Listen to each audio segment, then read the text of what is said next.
Primeiramente, uma boa noite a todos. Amém. Da igreja do Pai do Senhor, amém? Amém. Irmãos, tem mais demoras. Eu sei que eu vou me alongar, mas abram suas Bíblias no livro de Gênesis, capítulo 4, a partir do versículo 1.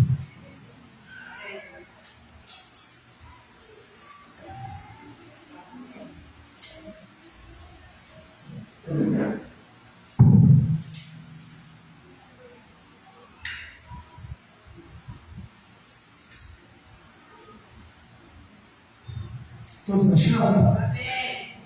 Louvado seja o nome do Senhor. A partir do versículo 1, vai falar sobre a história de Abel e Caim. E diz assim: coabitou o homem com Eva, sua mulher. Esta concebeu e deu à luz a Caim. Então disse: adquiri um varão com o auxílio do Senhor. Depois deu à luz a Abel, seu irmão. Abel foi pastor de ovelhas e Caim lavrador. Aconteceu que no fim dos tempos trouxe Caim do fruto da terra uma oferta ao Senhor. Abel, por sua vez, trouxe das primícias de seu rebanho e da gordura deste. Agradou-se o Senhor de Abel e de sua oferta. Ao passo que de Caim e sua oferta não se agradou. Irou-se, pois, sobremaneira Caim e descaiu em semblante. Então disse o Senhor: por que andas irado? E por que descaiu em seu semblante? Se procederes bem, não é certo que serás assim? Se todavia procederes mal, eis que o pecado jaz à porta. O seu desejo será contra ti, mas a ti cumpridor nada. Pode tomar os seus assentos em nome do Senhor Jesus, glorificando o nome dele. Irmãos, aqui nós vamos falar sobre o que levou, o que originou ali o primeiro pecado que aconteceu na história da humanidade. Tinha um certo momento que os homens separaram para ter entregue suas ofertas ao Senhor. Como foi explicado na leitura, Caim era lavrador e Abel era pastor de ovelha. Em determinado tempo, em determinado local, separado para entregar sua oferta a Deus, Caim trouxe parte da sua colheita para fazer o que era assim, protocolar, que era normal, que era comum, o homem que tem relacionamento com Deus, ofertar a Deus.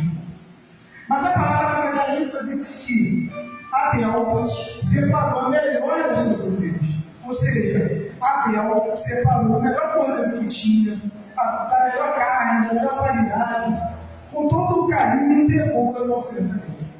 E a palavra de Deus, na verdade, vai dizer o fato de que Deus, ele se agrada com a oferta de Abel. E, consequentemente, a essa oferta, por fato de Deus ter apontado para a oferta de Abel e ter aprovado ela publicamente, perante os dois, Caim se sentiu no direito de descair o semblante. No dito popular, ele ficou chateadinho por Deus ter atentado mais, gostado mais da oferta, da quantidade da oferta de Abel. E de certa maneira, Deus vai exortar a ele e faz uma pergunta muito importante para Caim. Vem cá, Caim. Se por acaso tu tivesse ofertado com a qualidade, com amor, com a entrega, com a sinceridade de coração, conjecturando, que o seu irmão realizou, será que eu não tinha também agrado na sua oferta? E já tem tempo estudando essa palavra, e aqui a gente se depara com uma situação que acontece no nosso dia a dia. Ou seja, na igreja, ou seja, no trabalho, ou seja, em casa. No caso, quem ainda é as crianças que são jovens, que tem irmãos e convivem com ele. A todo tempo nós estamos ali, querendo fazer contas que chega a atenção dos nossos pais. Querer a aprovação dos nossos pais para ganhar um presente no Natal, no dia do aniversário, um presente legal. E é muito comum entre os irmãos haver uma disputa de quem agrada mais o pai e a mãe. Só que percebe-se que Abel, ele procura fazer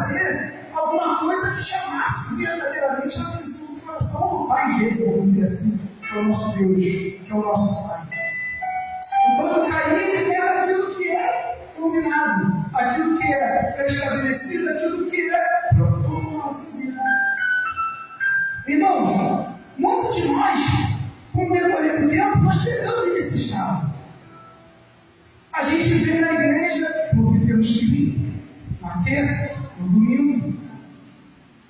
A gente dá o dízimo porque nós pregamos e é bíblico que nós temos que dar o dízimo. Mas quando Deus, além de que nós cumpramos as ordenanças, Ele quer que a gente faça elas com qualidade. E que qualidade? Caim pega parte da sua colheita e entrega no dia que foi determinado para entregar, do jeito que foi estabelecido. Enquanto o irmão dele pega o melhor do seu rebanho para oferecer ao Senhor. Irmãos, se eu tenho 2 filhos, eu tenho 2 filhos. Um me entrega aquilo que eu pedi e o outro faz além, é justo que eu valide as 2 ofertas da mesma maneira? E se eu valido a sinceridade de um, o outro tem o direito de ficar chateado? O outro tem o direito de estar inocente? Irmãos, você tem que quando nós ofertamos, seja material, seja uma oferta de vida, Deus está atentando para a sinceridade da nossa oferta. Deus está buscando que nós entreguemos uma oferta de coração, corpo, alma e espírito. Como diz o primeiro mandamento, amar o Senhor teu Deus de todo o teu coração, de todo o seu entendimento, de toda a tua alma, de toda a tua força, de toda a sua vida. Ali Ele está pedindo para que tudo que nós façamos para Ele, façamos com todo o nosso coração. E nós hoje estamos nos deparando com uma qualidade no mundo, não no mundo, gente, não estou falando da plenitude, estou falando no mundo inteiro. De pessoas que vão para a igreja porque é moda, vão para a igreja porque tem que ir. Eu já faço isso há 20, 30, 40 anos. Mas no meio do caminho deixou de fazer aquilo que Deus mandou fazer, que é, venha mais dentro do coração. Hoje eu vim à igreja para prestar um culto de louvor e de adoração. E como foi chamada a atenção da gente do culto, nós quando viemos aqui, nós viemos entregar aquilo que nos foi obrigatório entregar, ou viemos entregar aquilo que ficou no nosso coração. Nós viemos louvar de todo o coração, nós viemos ofertar de todo o coração, nós viemos ouvir de todo o coração. Por quê? Sabemos que agora é o momento mais importante do culto, é o momento da palavra. Mas será que eu estou recebendo essa palavra com toda a reverência que ela merece? Com toda a atenção que ela merece? Porque Deus não quer só que você escute. Ele quer que você ouça, Ele quer que você vá no seu coração. Ele quer que você saia daqui praticando. Eu guardei a palavra do Senhor no meu coração para que eu não venha o quê? Pecar por ti. E nós vemos hoje as pessoas dentro da casa do Senhor, anos de ministério, anos ouvindo, milhares de pregação, sabe, a briga de cabeça para baixo. Mas já está vivendo de protocolo. Vem porque tem que vir, canta porque tem que cantar, dá dízimo porque. Não é porque eu amo a Deus e quero devolver, não, é porque o pastor falou que eu tenho que fazer. Eu já uso há 30 anos que eu tenho que fazer, mas Deus quer que você faça com todo o seu coração. Deus quer que você coloque seu corpo, alma, mente, coração, na sua oferta, no seu dízimo, no seu louvor, na sua reverência, na atenção que você traz em cada oportunidade. Toda vez que a palavra do Senhor ela é recitada aqui nesse altar, toda vez que ela sai da boca de seja quem for, a alma, o corpo que Deus está usando, os lábios que Deus está usando naquele momento, Ele quer que você receba ela nesse momento, oferta que Ele pede o seu coração. Ele quer que você separe o melhor do seu coração, o principal da sua atenção, a melhor da sua reverência e devoção para você receber a palavra dele. Com certeza você pode dar um lugar na multidão. Se você perguntar, quem aqui é filho de Deus? Todos vão levantar a mão em todo lugar. Até em outros locais, em outras religiões, você vai perguntar, quem aqui é filho de Deus? E todos eu sou filho de Deus. Mas quando a palavra vai nos provar que todos são criaturas, todos nós fomos criados por Deus. Agora, irmão, como que eu faço para saber se sou filho de Deus? João capítulo 5, vai dizer assim, a partir do versículo 19. Então lhes falou Jesus: em verdade vos digo, que o Filho nada pode fazer de si mesmo, senão somente aquilo que vir fazer o Pai. Porque tudo o que este fizer, o Filho também semelhantemente o faz. Daí está o segredo, porque Deus atentou, se agradou mais da oferta de Abel. Porque Abel apontou para aquilo que Deus iria fazer por mim e por você. João 3,16 vai dizer o quê? Que Deus amou o mundo de tal maneira que Ele deu o seu único Filho, o seu unigênito, numa cruz, para que eu, para que você, nessa noite, esteja recebendo a oportunidade da salvação. Para que nós tivéssemos a condição de um dia vestir a coroa naquele grande dia. Mas eu só vou vestir essa coroa de glória, só vou receber esse galardão se as minhas obras nessa terra corresponderem às obras do Filho de Deus. E Filho de Deus não entrega qualquer coisa. Filho de Deus não entrega porque ele está mandando. Filho de Deus, como Abel, entrega aquilo que Deus gosta de receber, oferta sincera. Quando ele fala que misericórdia quer, não holocausto, ele não está por os holocaustos, mas ele está tentando pela misericórdia do nosso coração, que é o quê? Praticar aquilo que ele nos ensinou. Praticar porque muitas pessoas lá fora dependem de que eu e você obedeçamos a palavra para poder cumprir na vida deles. Porque é mais justo eu e você ter recebido hoje na vida de vocês, a mulher de Deus, está aqui tendo uma oportunidade de chegar lá fora, a gente não viver segundo essa palavra. A gente não abriu o caminho para que outras pessoas que não conhecem o Senhor Jesus Cristo não poderem estar aqui nesse lugar. Eu e você não fomos chamados só para vir à igreja. Nós fomos chamados a ser igreja. Nós não fomos chamados só para entregar oferta de saudar. Altares, templos, pessoas lá fora precisamos ser reestruturados, precisamos ser edificados, precisamos ser limpos. E nós estamos só entregando o que eles pedem, o que eles mandam, o que eles cumpriram em protocolos, mas aquilo que Deus pediu, que é servir de todo o coração, nós não estamos fazendo.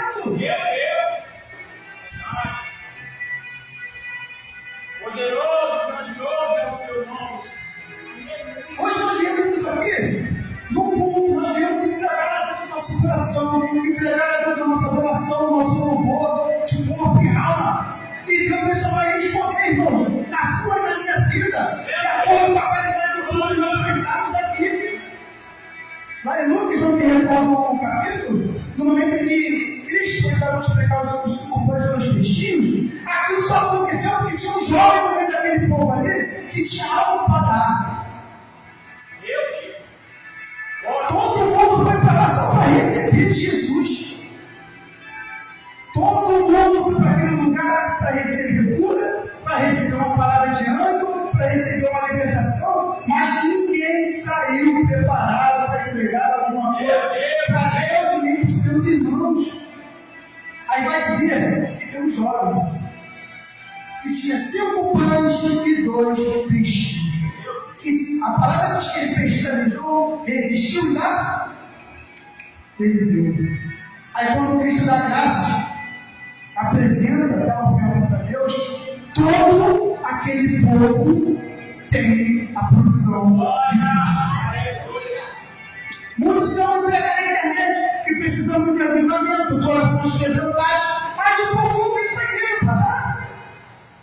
É todo mundo falar que o pastor vai pregar, hoje eu vou receber minha vitória, hoje eu vou receber minha resposta, eu vou receber minha libertação. Eu quero que você trouxe nós para entregar para Jesus para as outras vidas.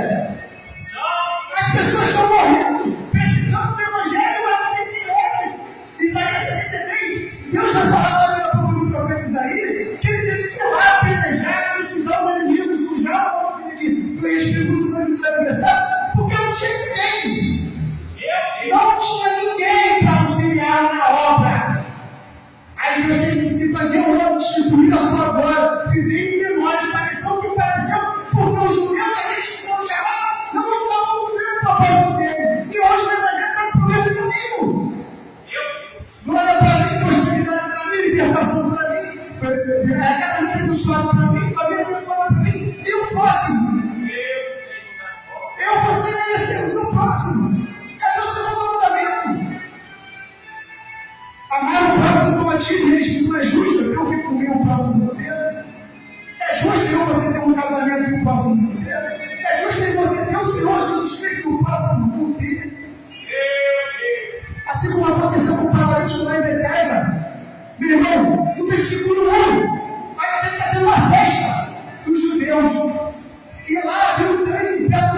se reuniam vários coxos, doentes, cegos, enfermos. Mas sabe onde os judeus estavam? Lá no alto festejando. Enquanto as pessoas estavam fazendo o quê? Padecendo. Aí Jesus Cristo em pessoa tem que chegar para aquele coxo e falar: quer explicação? É Isaías 63 se cumpriu. Cristo não até que sabe por quê? Quem é que tem problema para resolver? Quem é que tem algum problema, alguma questão para resolver? Todo mundo tem. Mas tem gente lá fora com problema sem Jesus. O problema dele é maior do que o seu. Cristo não tinha problemas para resolver. Ele já sabia que ia ser crucificado. Ele tinha pessoas lá atrás dele para matar ele. E ele vai lá pessoalmente. Porque hoje Deus está lá em cima festejando. Enquanto lá na porta das ovelhas, um monte de gente, coxa doente. E ele fala: eu estou aqui 38 anos e ninguém me ajuda para matar ele. Toda vez que a água agita, todo mundo vai na minha frente. Aí Cristo pergunta para ele de novo: quer função? E cura ele. Aí o que acontece? Eu estou com uma dor de cabeça, curando. O irmão está com uma doença grave. Irmãos, esquece a dor de cabeça da dor. Eu tenho problemas financeiros para resolver, mas que, comparados com o irmão que não tem Jesus, são pequenos. Esquece o meu irmão um pouquinho de canto e vou fazer aquilo que fizeram por mim. Esqueceram os problemas deles e vieram a cuidar dos meus problemas. Amar a Deus sobre todas as coisas e o próximo como a ti mesmo. Eu quero bênção para mim, quero libertação para mim, quero salvação para mim, quero casamento para mim, quero família para mim, quero prosperidade para mim, quero uma promoção no trabalho para mim, eu quero felicidade para mim e o próximo. E o próximo. 38 anos, aquele homem doente. Você tem noção que aquele homem estava com a vida dele parado, impossibilitado de qualquer coisa. De qualquer coisa. Mas todo mundo passava por cima dele. Você acha que ele não tinha pessoas religiosas com problemas menores que ele? Mas o que elas faziam? Passavam por cima dele para poder pregar a Deus. Não tinha um judeu, não tinha um religioso, não tinha um sacerdote. Para que foi chamado sacerdote se não para preparar as ofertas? Aí Deus teve que mandar Cristo vir na terra, se fazer homem, para ensinar que a oferta que ele quer não é igual a de Caim, que era material. Ele quer oferta de vida. Ele quer vidas curadas, ele quer vidas transformadas, ele quer vidas convertidas, ele quer vidas saradas. Então ele vai aprovar a oferta de Abel, porque a oferta de Abel é igual de quem? A de Deus. Deus separou o melhor modelo que tinha e pagou o preço para quebrar uma legalidade e para o próprio homem. Para tirar o homem, então, você das mãos de Satanás, para nos dar autoridade sobre ele, para nos dar proteção sobre ele, para nos limpar, nos lavar, para que nós tenhamos as condições de fazer as mesmas maravilhas que ele fez na terra. E até mais que ele diz: fareis coisas ainda maiores que a terra.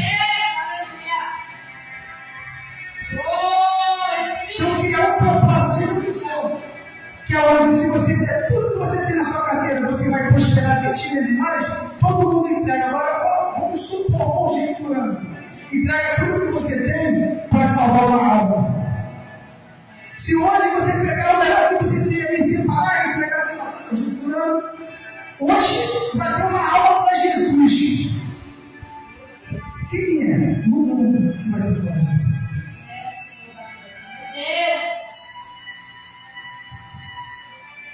Então, irmãos, não se engane, se eu não andar segundo Cristo andou, Efésios 5, se eu não me engano, vai dizer: sede santos, porque quem me chamou é santo. Seja diferente, seja separado, seja diferenciado. Você não pode fazer o seu trabalho de qualquer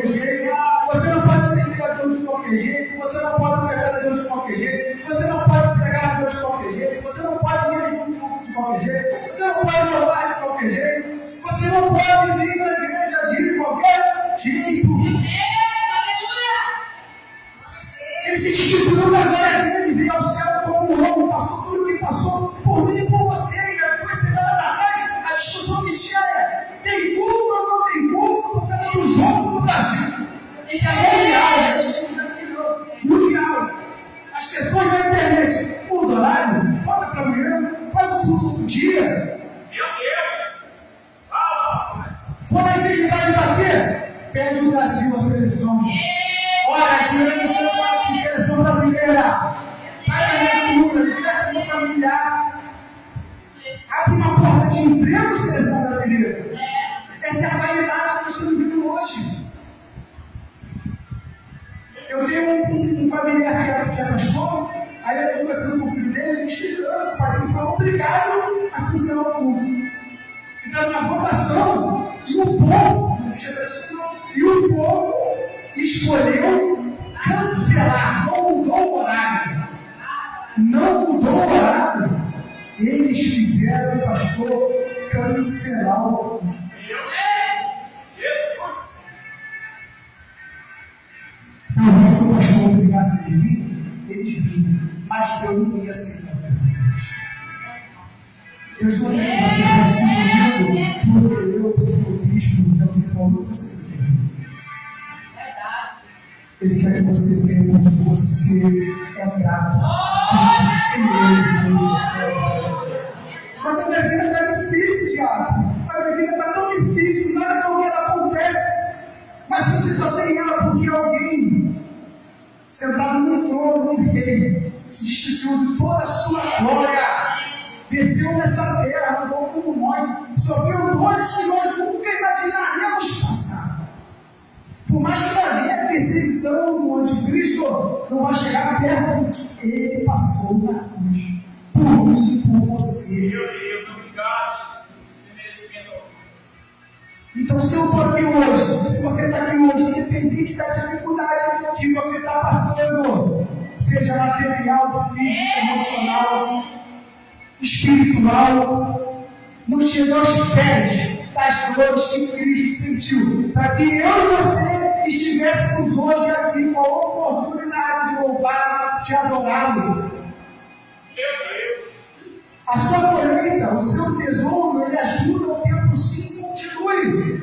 Mas não esqueça de oferecer o seu coração. Cristo não mediu esforço hoje para que nós possamos ter essa oportunidade. E hoje o que nós vemos são as pessoas medindo o esforço. Eu vou ver se dá para fazer para Jesus. Deixa eu dar uma olhada na minha agenda, se não tem um compromisso muito legal para fazer. Se não tiver nada de interessante, eu vou, bicho. Mas se tiver aquele churrasco, vai ficar difícil. Tem um tempo que eu não vou uma picanha, tem um tempo que eu não vou uma praia, o amigo que não vai na praia. Poxa, eu espero que Cristo não volte no meio da sua praia, no meio do seu churrasco, no meio da sua festa, ou no meio do seu descanso. A palavra de Deus vai dizer em Mateus capítulo 9, versículo 12, vai dizer: desde o dia de João Batista até agora, o reino dos céus é tomado por esposo, e os que se esforçam se apoderam dele. Irmão, não caia nessa falácia de que aquele que crê e for batizado será salvo. Porque se você não manifesta as obras, aquele que é santo, né, nos chamou e nos pediu para sermos santos. Não existe eleito, salvo sem as obras, porque a árvore é medida pelos frutos que são. Aquele que crê e é batizado, seu batismo verdadeiramente é válido, é de coração ao novo nascimento, é impossível ele agir como uma pessoa qualquer. Porque aquele que é da carne, ele se cuida das coisas da carne. Ele quer se divertir mais, ele quer usufruir mais, mas aquele que é do Espírito, ele se cuida das coisas do Espírito. Ele entende que Deus chamou ele com uma responsabilidade sem par. Independente do que você foi ordenado, consagrado, não se trata disso. Se trata que eu e você fomos chamados por um grande de obra. E que cada alma, cada pessoa que nós, sacerdotes, pastores, não cuidarmos, não tiver a oportunidade da salvação, naquele grande dia vai pesar.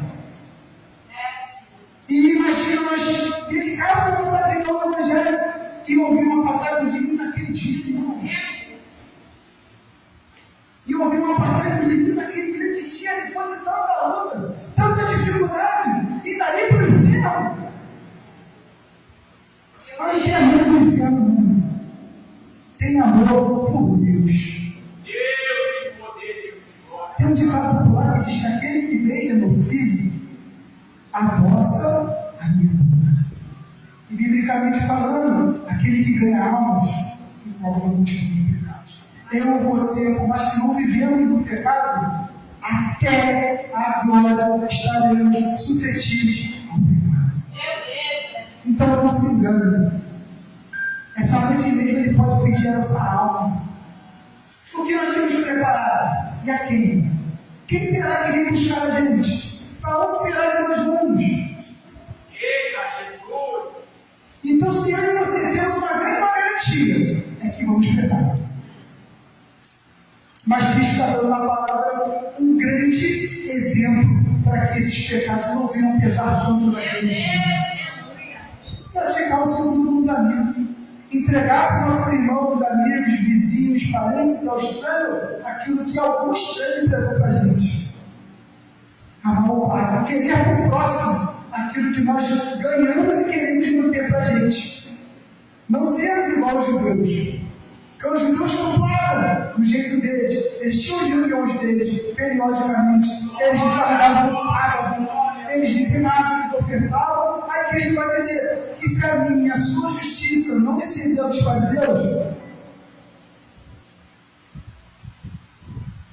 não vai adiantar de nada.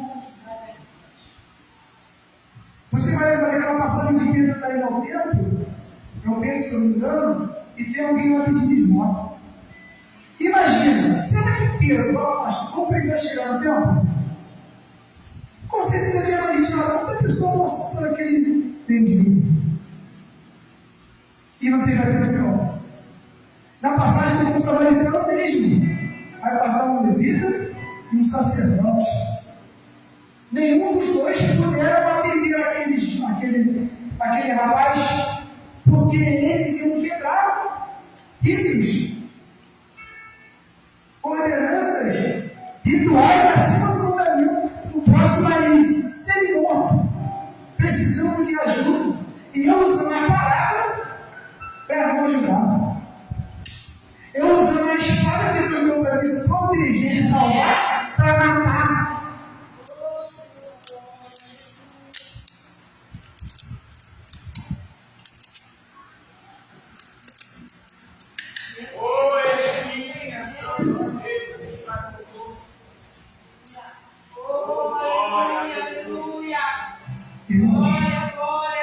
Deus é este. E importa que nós, verdadeiros adoradores, o adorem em espírito e em verdade. Aleluia! Adorar a Deus em verdade é adorar a Deus continuamente. É adorar a Deus na nossa vida, independente do preço que nós vamos pagar. Não importa o peso que nós tenhamos que carregar. Nós vamos adorar porque Deus é do inferno, não, porque nós amamos tanto esse Deus. Nós somos tão gratos ao que Ele fez por nós naquela cruz. Ele se fez homem, Ele sentiu na carne as próprias dores que eu não sentir. E pelas suas chagas, pisaduras, nós fomos sanados. Se hoje eu não você, independente se vou receber um dinheiro ou não, uma cura ou não, o que importa é que a nossa alma vai ser pelo Deus Todo-Poderoso, graças a esse sacrifício. Agora vamos refletir. É justo? É justo? A única coisa que Ele pediu foi o nosso coração. Nosso coração. E eu estou muito feliz, porque essa semana uma pessoa partiu. Vai fazer falta, mas foi uma pessoa que está 7 anos sendo preparada. E Deus falou comigo assim, que tem 7 anos que ele já está encarando essa doença e não sabe. Por isso que ele descobriu já avançada. Então, meu caminho, teu caminho não cruza com as pessoas ao todo. Quando você pensa que está fazendo a obra de Deus em vão, Deus mostra para você que nenhum sacrifício, que nenhum sofrimento foi em vão. Que graças a mim e a tua vida tem pessoas recebendo a oportunidade da salvação. Se essas pessoas não frutificarem na obra do reino, é uma coisa entre Deus e elas. Se elas assim, elas recebem o Senhor Jesus Cristo, elas se entregarem a Jesus, a seu reino, elas vão ser cumprir o seu propósito em vida. Mas se elas resistirem ao reino de Deus aqui na terra, no sentido de servir a Deus do Senhor, por exemplo, o propósito de Deus vai ser cumprido. O galardão é menor. Mas uma coisa que Deus não pode deixar de cumprir na vida da sua vida é o propósito de Deus. Se o teu coração foi entregue no altar dele, é aí que é o segredo. Mas o que vai provar se você está com o coração dedicado para ele, são nossas atitudes, a nossa vida, a nossa vida. Não tem maior louvor, não tem maior adoração do Senhor, é que nós estamos ansiosos, como eu estava hoje para ver esse mundo. Eu falei, meu Deus, eu preciso estar na tua casa. É diferente adorar lá. É diferente glorificar lá. É diferente ir adorar lá.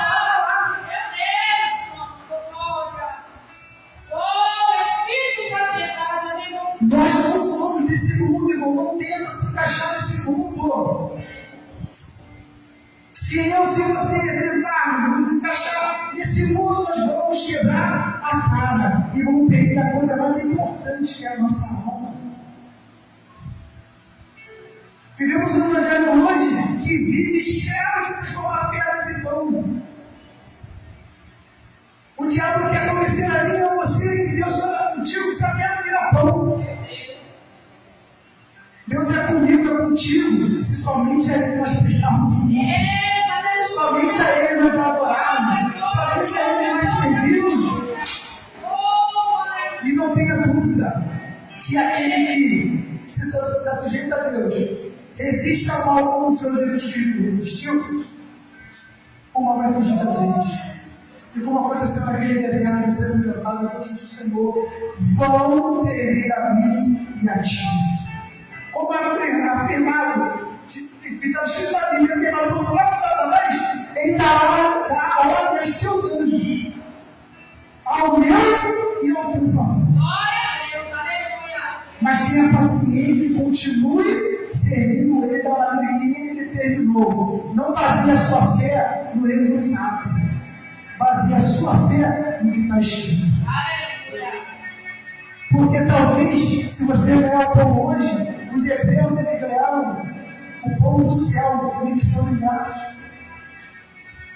O pão caía do céu para eles toda noite, todo dia, para eles comerem, e eles foram enviados.